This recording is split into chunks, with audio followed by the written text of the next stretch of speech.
in a, which is better, glasses, no glasses? As you want. Let's try no glasses.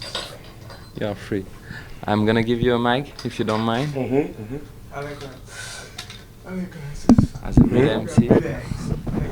Okay, yeah. Big axe. We have our own form of English that we talk. Slang. Testing 1, 2, check. Yeah, that's good. So, Guru, hi. Peace. Peace. This is Big Guru in the house. To begin with, could you tell us the best memories you had from the two previous JAZZMATAZZ?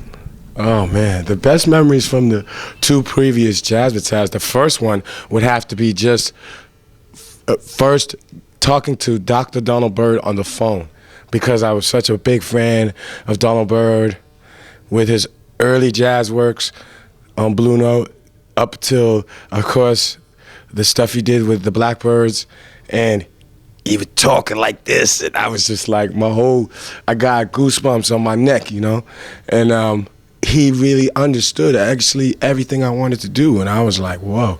So yeah, that was it for the first one. For the second one, it would have to be working with Chaka Khan, the most a brilliant vocalist and someone whose music I grew up on. My mother, my sister, everybody, father, they was like, Chaka Khan, you're gonna work, that would have to be it. So how did you begin to work on the new one, on the volume 3? Well, Volume 3, first of all, is not called Volume 3. I didn't want it to be Volume 3 anymore, and I felt like the first 2 were experimental, coming out of Gang Starr, being a hardcore original hip-hop group, and they came from an era where we were sampling jazz and everything, and then elevated to the fact that, Gang Starr is not jazz rap. I don't even know what that is. And if we would have fallen for that, I wouldn't be here talking to you. I'd be gone. So then JAZZMATAZZ was my solo effort, and me and Premier give each other space to do solo things, so that always when we come back to Gang Starr, there's the same intensity, So boom. So I decided to go and get the actual jazz cats that we sample, bringing them into the studio and jam with hip hop, and bring vocalists that I always wanted to work with, bring them into the studio jamming on hip hop. So now, since then, as I've watched the music scene, particularly black music in America, and also other forms, hip hop is like the basis of everything now. So it's coming even more closer together. So I decided to give JAZZMATAZZ now, and from now on, always a theme, right? So I started with street soul. So then I went to put down a wish list. I always do a wish list of people, and I put down the people that I felt represented that, whose music, it's always whose music that I love and respect, whose CDs I buy, not just to get promo, but I buy them, you know what I mean? And I love their music. And also people who I've established relationships with, friendships with over all these years, because now I'm like the OG, Bobby Guru in the house, and it's like, I've been meeting all these people. I know most of these people on this new Street Soul album, I had their phone numbers. It wasn't like I had to contact, their manager or lawyers. What I did was I contacted them and then got their manager's numbers from them, and then had my manager talk to them about the other stuff, and then we talked about the music, So, but at the same time, I've evolved and matured as a businessman, more in control now of the whole vision, more in control of delegating authority to the record company people and to the management team, so that everything comes out as a reflection of my art. Because otherwise, when it gets twisted, it still comes back to you, and then it's like, but I didn't want it to come out that way, but they screwed it up, And I used to always be frustrated back in the day with Gang Starr things and with JAZZMATAZZ things, because it was always on a label that didn't understand us. One time, me and Premier was on a label where somebody called Premier Guru and me Premier. That's crazy. And these are the people that push your music. So the reason why it took so long for me to do the third one is that I was touring for 2 years with JAZZMATAZZ 2. Then Premier and I got together and put down one of our most brilliant works, The Moment of Truth. And the thing was, we had changed labels in the States to Virgin, and big up Virgin, because finally, you know, we had a label where they didn't have to wonder about what our music was about, why is there no gimmicks, how do we market and promote just a DJ and a rapper without them wearing the same clothes or cutting their hair the same, you know what I'm saying? Yeah, man. So it's because it's a more artist-oriented label. So then we toured with Smoking Grooves 98, with Cypress, Busta, Wyclef, and then 99 we did the Full Clip, A Decade album. And again, I don't like labels, so I didn't want it to be called The Best Of, because then we would be sounding old. And with this new label, Virgin, we feel like it's a new beginning anyway. We got a whole bunch more stuff we're gonna do. So that's what happened. And then I did a solo deal for JAZZMATAZZ with Virgin worldwide. So now this kind of is like, now I'm going to the next level now, hopefully. On the first one there was MC Solar. Mm-hmm. On the third one there are Les Nubians. Mm-hmm. What's going on with? On the second one was Lucien. Yeah. Lucien was with Common in the UK last week. I just saw him. What's going on with France? International thug. Big up, Lucien. Huh? What's going on with the whole French thing with me? Well, it goes back to like French being my favorite foreign language in high school. But I don't remember too much of it, except Je m'appelle Guru. No, but seriously, I like the flow of it. When I first heard French rap, I like the flow. When I first heard French songs, I like how it makes me feel, even if I don't know exactly the lyrics. Then, like, on this album, I was thinking about who to get, and of course, my record company advisors, they suggested Les Nubians because they're label mates, which is cool. So, you know, so you don't have to go through too much extra paperwork, right? And then the other reason, of course, the main reason, is that I was a big fan. I listened to that album. It relaxes me. Their voices are very beautiful. They're very, very soulful. And my sister told me I better do a song with them because my sister's a bigger fan than me, you know, so yeah. And plus I met them before, you know, because I've been over here a lot since the beginning, and with Gangstar and all of that, so yeah. Yeah, and when you work with people from France or other countries, it's different, you give them directions? What I did with everybody on this album was to approach it in a humble manner, not like with a big ego, like, oh, this is my album and I want you to do this and I wrote this for you. No, everybody on my album is a brilliant writer, not just a singer or musician. So I wanted them to write their own lyrics, right? And what I did with them is I wanted them to come over to New York and for us to just chill, just lounge, you know, walk around, look at the city, kick it in the studio, listen to music. We didn't really do any music the first day, you know, just the vibes. Yeah. Because this project represents, like the first two, represents spontaneous collaboration. Like, so I wrote a lot of lyrics in the studio, and a lot of it was just like vibes, as I said, not for the project to sound stale, like just a work for hire, because that's whack. Yeah. With JAZZMATAZZ, you seem to cross generations, to cross the 80s with the 90s, and it becomes an historic series, I think. Well, I'm glad you say that, and I appreciate that, because again, the initial concept was to bring the generations together, and again, on this one, even though it's more like you say, soul or something, but see, the whole thing was, JAZZMATAZZ does not necessarily mean jazz. It means a jazzy attitude. It means laid back, more sophisticated, but still streetwise, but more just smooth, like, because first of all, the hip-hop audience is growing, everybody doesn't want to hear the same thing all the time. You gotta give them a variety that makes it more interesting. I know cats who, I know one cat that's years in prison. He said he listened to my lyrics and that helped him get through his hard time. And he was like, same,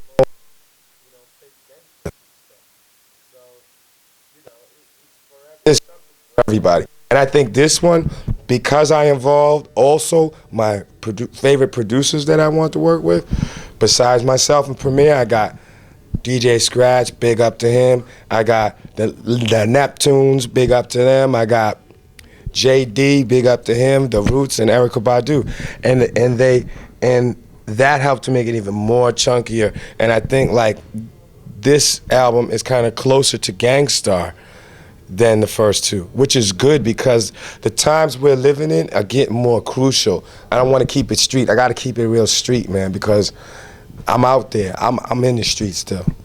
On this project, you always invite people from soul, from the new school, but never.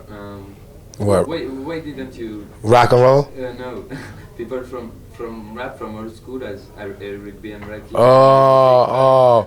Oh, you know what? I got an underground project that's got some old school rappers on it. Yeah. Yeah, so I do it. Yeah. I'm doing a whole bunch. I'm the hardest working man. Okay.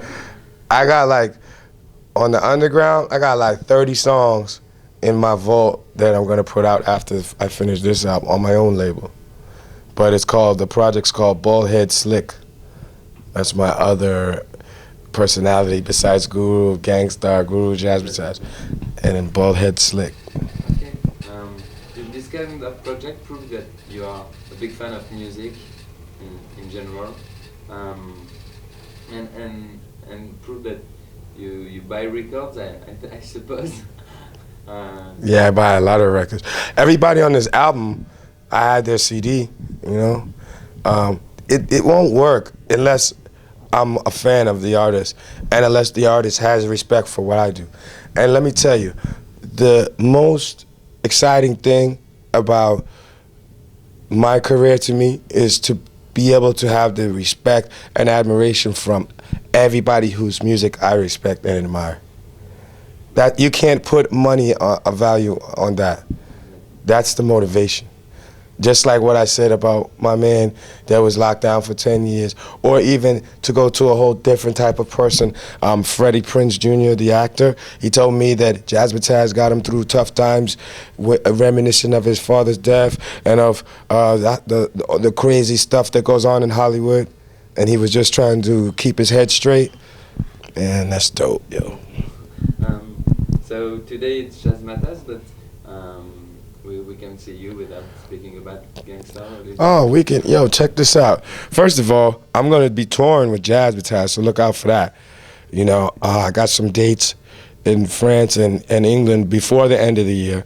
But first, I'm going back Saturday to New York to rehearse and get everything tight. And in America, I got some dates with Angie Stone. Look out for the video, the first single, Keep Your Worries, produced by my man DJ Scratch featuring Angie Stone. The video we shot 4 blocks from my old block in Brooklyn, in Bedford-Stuyvesant. So we went back in the hood and put it down. It's dope, fat video.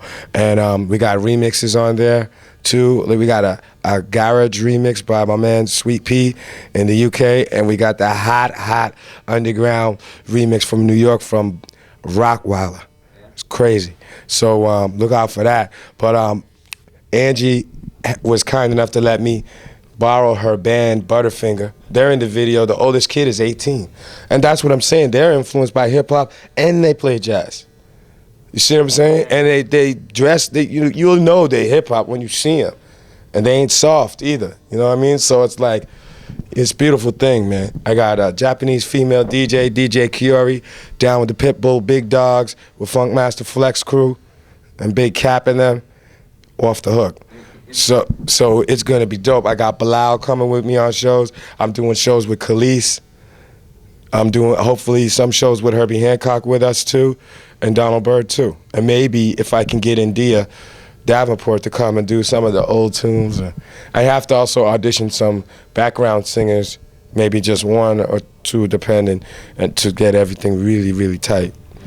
But February will be the big tour here. And then after that will be Gangstar. Yeah. Next summer, maybe late next summer, 2001, the real millennium. Yeah, big up to DJ Premier. He produced the Hot Joint second single, hopefully, with Donnell Jones. Hustling Days, off the chain. You're inspired by DJ Premier for production of JAZZMATAZZ? Well, see, people don't know, but I was producing before I met Premier, because I was taught by DJ Mark, 45 King, who did Hard Knock Life for Jay-Z. He did classics like 900 Number. I mean, he's off. He did my first records in 86, 87, and Premier had those records.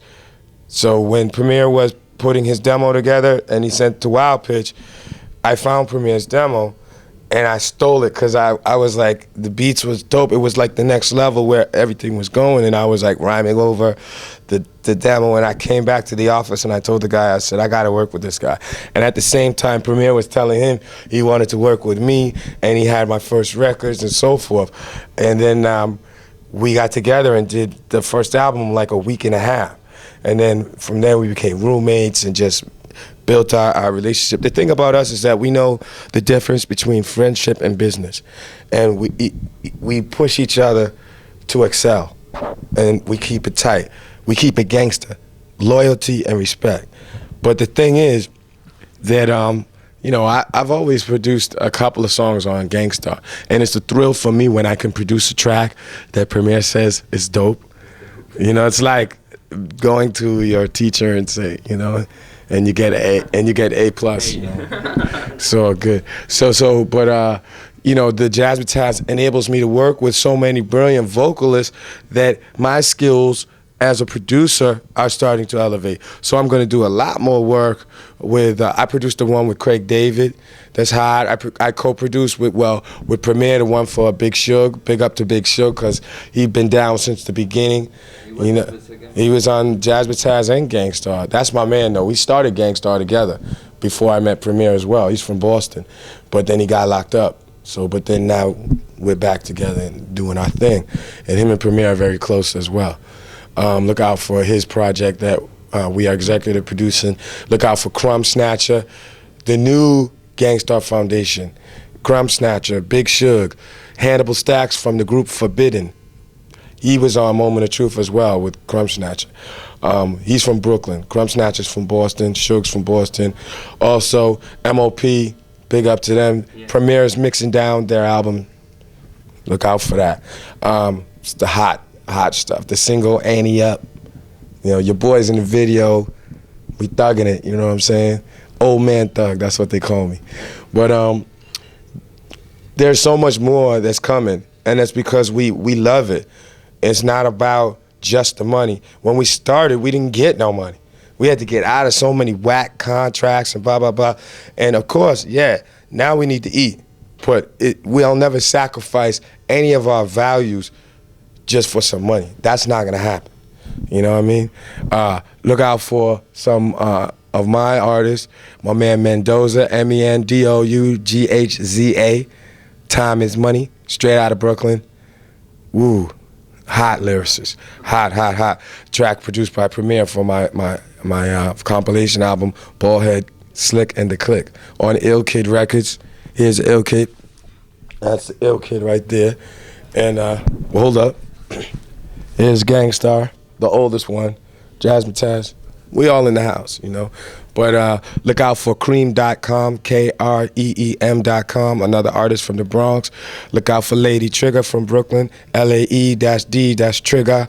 You know what I mean? I got Smiley, the Ghetto Child. He was on Group Home album. He's working on stuff from the Bronx, 183rd. What's the word? 183rd, baby. Look out for, of course, my man Kai B, the Ghetto Celeb, straight out of Coney Island, Brooklyn. You know, he was on Rhyme and Reason soundtrack with me. So there's a lot of things going on. Little Dap's working on a solo album. You know what I mean? there's big things, man. And it comes from having the love for it. you know, and I'm really hoping that this JAZZMATAZZ is successful because it will enable me to do more things that I want to do.